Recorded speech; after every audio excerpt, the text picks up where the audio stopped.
Welcome back to the deep dive. I want to start today by asking you to do something a little uncomfortable. Okay, intrigued. I want you to close your eyes and visualize a room.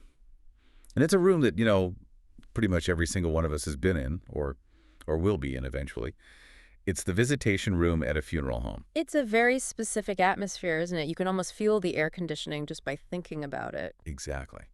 I want you to really think about the sensory experience of that room. What does it feel like? What does it sound like? Hushed. Heavy. It is hushed. Oh. There's this sort of sensory deprivation.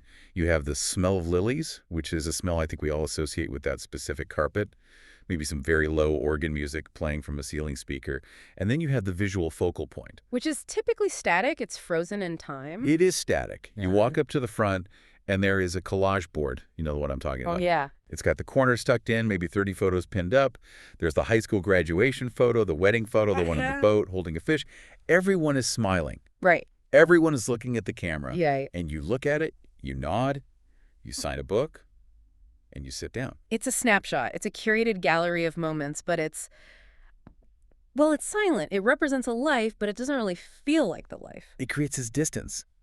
And the research we are covering today essentially argues that this silence is a problem, or maybe not a problem, but that this silence is outdated. That's a better word for it. We are looking at a stack of sources today, including a fascinating text called Living Tributes, The Future of Interactive Memorial Displays.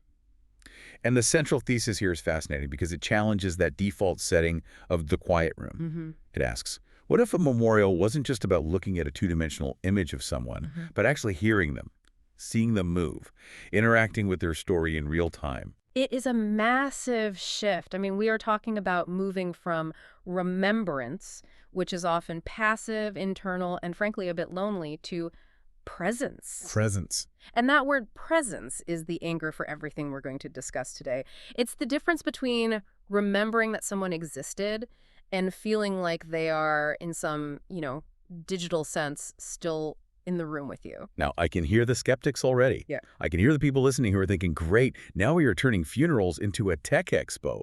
We're going to have screens flashing and it's going to be tacky and distracting. And that's a valid fear. It is a valid fear. We've But all seen tech go wrong. it is, and the source material actually addresses that head on. This isn't about replacing tradition with a laser show. It's not about tech for tech's sake. It is about expanding tradition to match the reality of how we live today. Because think about it. How do you live your life right now? Digitally. Yeah. Entirely. My entire brain is basically on a cloud server somewhere. Exactly. You live in motion. You live in audio. You send voice notes. You post video stories. You have dynamic interactions.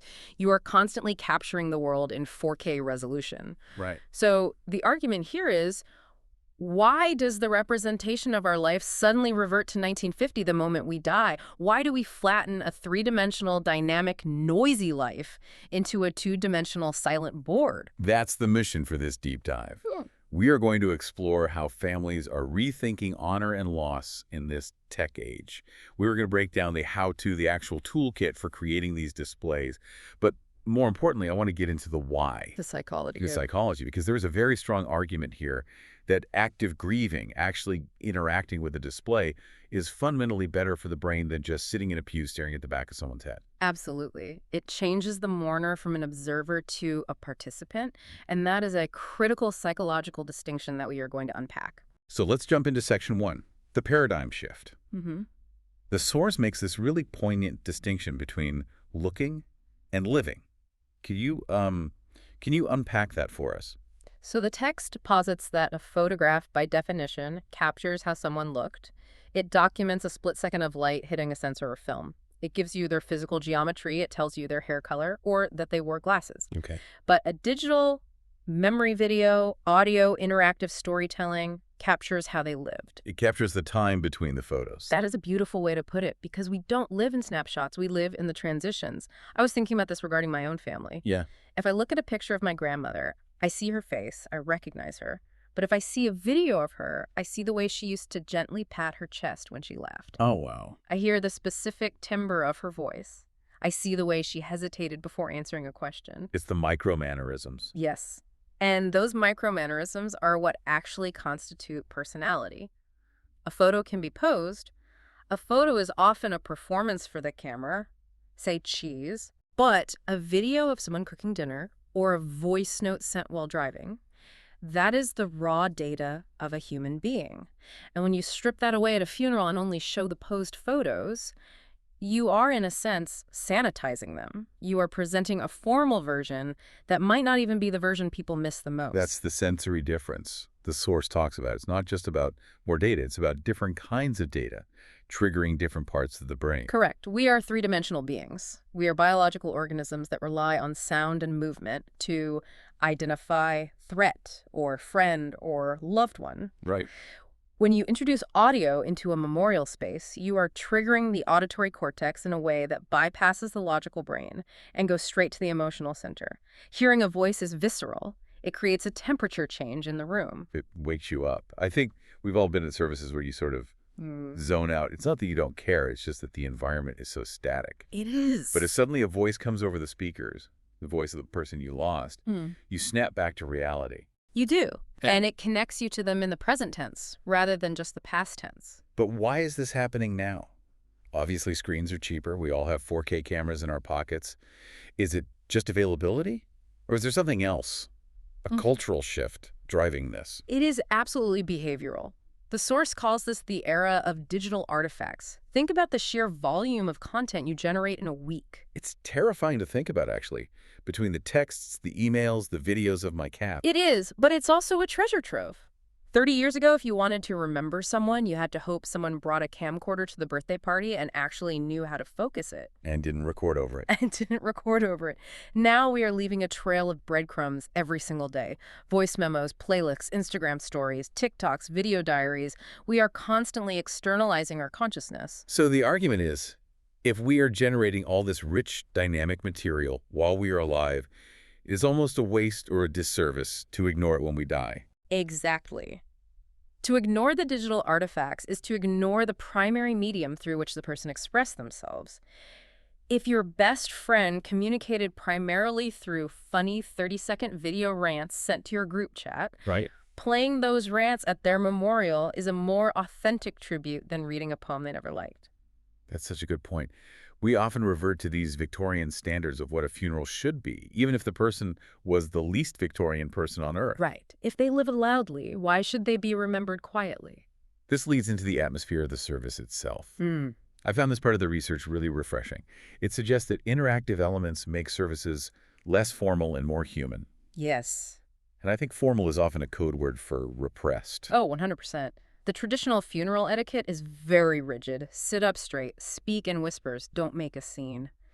It is designed to contain emotion, not necessarily to express it. It's about order. But when you introduce these dynamic elements, let's say a video clip of the deceased dancing badly at a wedding, or a recording of them telling a terrible joke, Right. it breaks that tension. It gives permission. That's the key word, permission. It gives the room permission to laugh. And the source argues that laughter at a funeral isn't disrespectful, it's essential. Right. It allows the sadness to be complex. It's not just, I am sad you are gone. It's, I am so happy you were this funny, weird, wonderful person. It allows for the full spectrum. You can cry and laugh in the same 10 minutes, which is usually what happens when you're hanging out with your friends anyway. Which is much closer to the reality of the relationship you actually had with the person. Your relationship wasn't solemn 100% of the time. Why should the memorial be? I want to pivot to the psychology of this because Section 2 of our outline covers interactive grief. And this is where the deep dive really needs to earn its name. We often hear about the stages of grief, but we don't often hear about the mechanism of grieving during a service. The source distinguishes between active and passive grieving. This is a crucial distinction that grief counselors have been talking about for a while, and now the technology is catching up. Passive grieving is what happens in a traditional service. Okay. You are the recipient of information. You sit. You listen to a eulogy delivered by someone else, maybe a clergy member who didn't even know the deceased that well. You look at flowers someone else arranged. You are an audience member to your own loss. Precisely. You are observing the ritual. But the expert analysis suggests that grief is inherently active. It is an energy. It wants to go somewhere. It seeks connection. It seeks to do something. Right. When we feel helpless, the brain looks for agency. So how does an interactive display solve that? How does it provide agency? It changes your role from observer to participant. Instead of just sitting there, you are physically doing something. You might be putting on a pair of headphones to listen to a specific playlist. You might be scrolling through a digital timeline on a tablet. Or typing a story. Or typing a story into a digital guest book. It sounds small, typing a story. But psychologically, what is happening there? What is that doing for you? You are externalizing. You are taking the grief that is sitting heavy in your chest, and you are transforming it into an action. I am writing this down. I am choosing to watch this clip. It validates the relationship. It says, I am here, and I am engaging with this memory. It turns the grief into a verb. I like that, turning grief into a verb. The source also mentions this idea of a safe space for different types of grievers, and I really appreciated this because I am definitely the type of person who shuts down in big groups. I don't want to stand up and give a speech. And you are not alone. Funerals are often designed for extroverts, for the people who process verbally and publicly.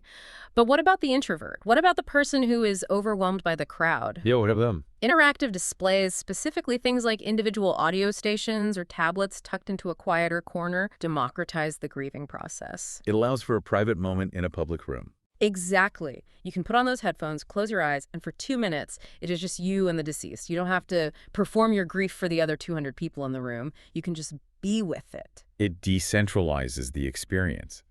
In a traditional service, there is one narrative, the eulogy. Right, a single story. But in an interactive setup, there are 100 different little connections happening simultaneously. Which reflects the reality of the deceased's life. They were a different person to you than they were to their boss or their mother or their tennis partner. Interactive memorials allow all those different versions of the person to be honored simultaneously. Okay, so we are sold on the why.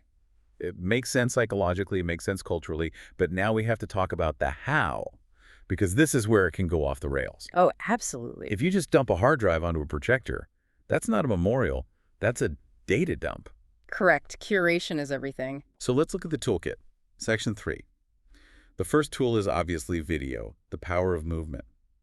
But the source is very specific about curation strategy. What are the rules here? The first rule is, less is more.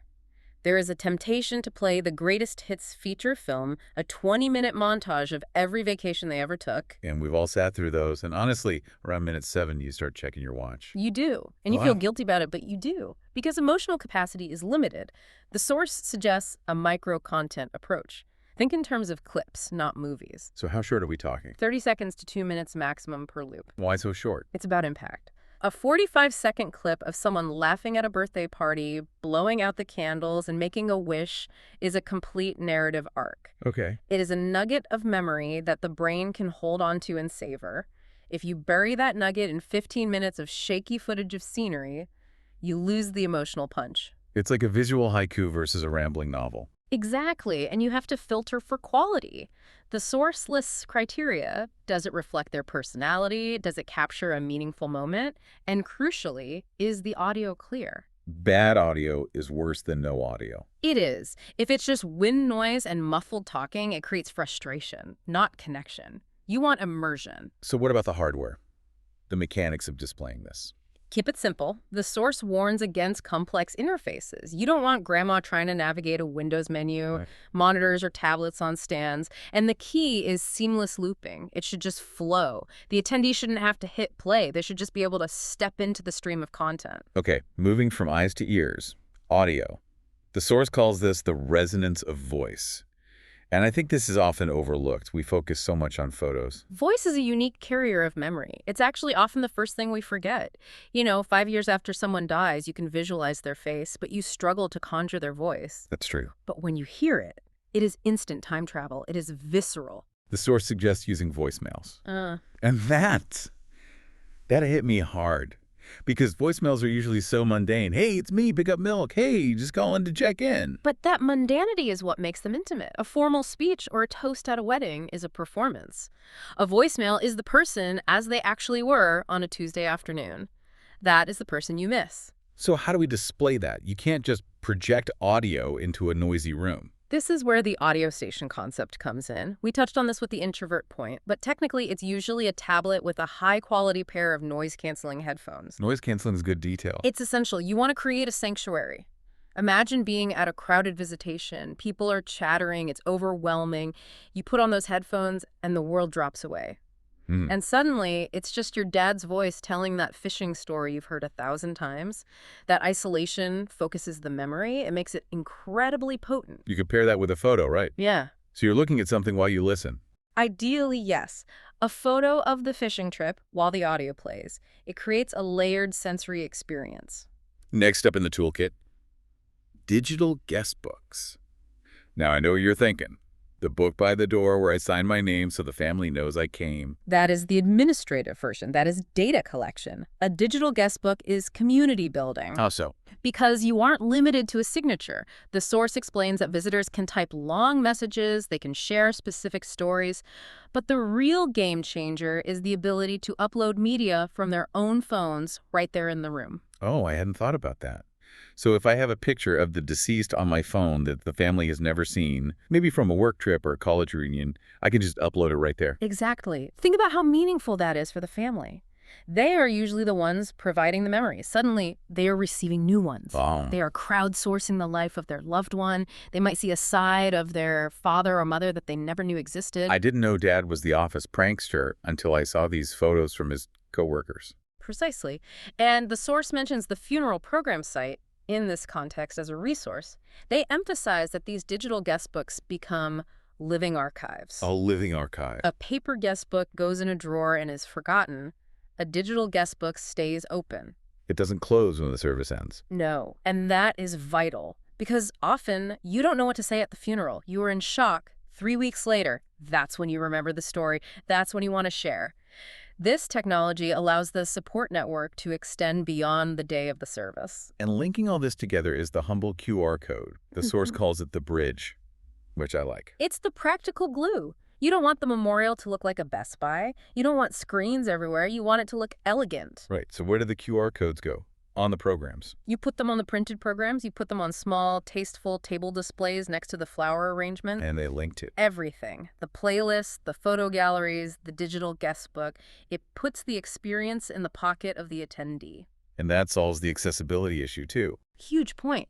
Maybe grandma can't stand in front of the TV screen for 20 minutes because her hips hurt. Right. But she can sit down in a comfortable chair, have her grandson scan the code, and look at the photos on her own timeline. Or better yet, she can look at them at home 3 months later when she is feeling lonely. It extends the lifespan of the memorial. It's not a one-day event anymore. It gives agency to the attendee to engage when they are emotionally ready. Now we have the tools, but design matters. If you just throw these things in a room, it can feel chaotic. Section 4 deals with design and environment. The source has a crucial rule: integration, not distraction. This is the Tech Expo warning again. You are creating a memorial, not a gadget show. The technology should be invisible. The content should be the focus. So practically, how do we achieve that balance? What are the tips? Screen placement is key. The screen should not be the altar. It shouldn't be the center of attention that blocks the view of the family or the casket. That makes sense. It should be off to the side or integrated into a display of flowers. You want it to be a destination for those who seek it, not a billboard for everyone in the room. And lighting. I could just imagine the glare. Crucial. If you put a glossy screen under harsh chapel lights, nobody sees anything but glare. You need to angle the screens, maybe use matte displays, and ensure the background lighting is calming. And you mentioned seating earlier. The source specifically says, don't make grandma stand for 20 minutes. It seems obvious, but people forget. If you want people to actually watch the content, to engage with that active grieving we talked about, you have to make them comfortable. Put a bench there. Put a bench in front of the screen, create a little nook. If they have to stand, they will watch for 30 seconds and move on. If they can sit, they might watch the whole loop. Context matters too, right? You wouldn't design a funeral service the same way you design a celebration of life. They're different events. Definitely not. The source breaks this down nicely. For funeral services or visitations, the more formal events, keep it simple. Looped content. Passive viewing. Okay. You don't want people tapping on touch screens while a prayer is happening. It needs to function without supervision. But for a celebration of life. That's where you can loosen the tie. That's where you can have the interactive touch screens, the live messaging projected on a wall, the multimedia storytelling. The vibe allows for it. And what about home memorials? This is a growing trend, keeping a display in the house. The source calls this the ongoing display. Digital frames are perfect for this, or a dedicated tablet on a mantle. And the beauty is, it evolves. How does it evolve? The family can add new content over time. They find an old video, they scan a new photo. It becomes a dynamic part of the household, not just a dusty shrine, It keeps the person in the daily flow of life. which is where they belong. They shouldn't be relegated to a box in the attic. Okay, we have to talk about the heavy stuff. Section 5, ethics, preservation, and the future. Because when you start putting private lives on public screens, things can get tricky. Very tricky. And if you don't think about this beforehand, you can cause real pain. The first big consideration is the filter. Just because you have the video doesn't mean you share the video. Exactly. Not all content is appropriate for public display. You have to consider privacy and consent. Who else is in that video? Did they consent to being shown at a funeral? Oh, good point. If it's a video of the deceased partying with friends in college. Maybe those friends, who are now respectable lawyers and doctors, don't want that footage broadcast to the deceased's conservative aunt. Right. Context collapse. Exactly. You also have to consider the emotional readiness of the audience. The goal, as the source says, is to honor, not overwhelm. Some footage might be too raw, too recent. Like from the hospital. Footage from the hospital, for example, you're curating comfort, not shock. Then there's the issue of digital decay. We tend to think digital lasts forever. Once it's on the internet, it's forever. But that's actually a myth. It is a dangerous myth. Digital is incredibly fragile. A granite stone lasts centuries. A hard drive lasts For what, 5 years? 10. If you're lucky. A file format. Maybe 20 before it's obsolete. I still have floppy disks I can't read. Exactly. If your memorial is entirely digital, you are one software update away from losing it. So the source suggests a role, the digital custodian. I love this concept. It's practical and necessary. Just like you might assign an executor for the financial estate, you need someone responsible for the digital assets. What is the job description of a digital custodian? What do they do? They ensure there are multiple backups. They make sure the files are in common, non-proprietary formats like MP4 or JPEG, not some obscure format from a specific app that might go bankrupt next year. Good point. They document where the files are stored. Passwords? Cloud drives. Yes. If nobody knows the password, those memories are locked in a digital coffin forever. The funeral program site reminds families that memorialization doesn't end with the service. It continues through this thoughtful preservation. It's maintenance. Just like you'd clean a headstone, you have to migrate your data. Precisely. You have to move it to new drives, check for corruption. It's active preservation. And why do we do this? What's the long-term payoff? Yeah. The Force talks about generational legacy. This is the most inspiring part to me. Think about your great-great-grandfather. What do you actually know about him? A name, maybe a birth date. I think I've seen one blurry black and white photo where he looks angry. He's standing by a horse. Right. You know what he looked like, sort of, but you don't know him. You don't know his laugh. You don't know how he spoke. No idea. Now imagine if you had a 30-second video of him telling a joke, or an audio clip of him giving advice to his son. That would change everything. I'd feel connected to him. He wouldn't just be a name on a tree. He'd be a person.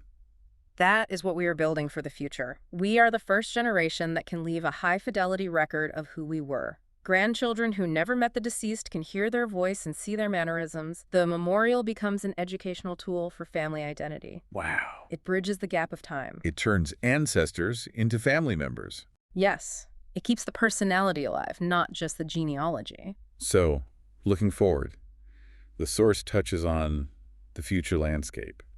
Where's this going? It gets a little sci-fi here. It mentions things like virtual spaces VR memorials where you can walk through a digital reconstruction of a favorite place, or AI storytelling where an AI can organize the photos for you. Which sounds a little uncanny valley to me right now. It does, and that's a whole other deep dive on ethics.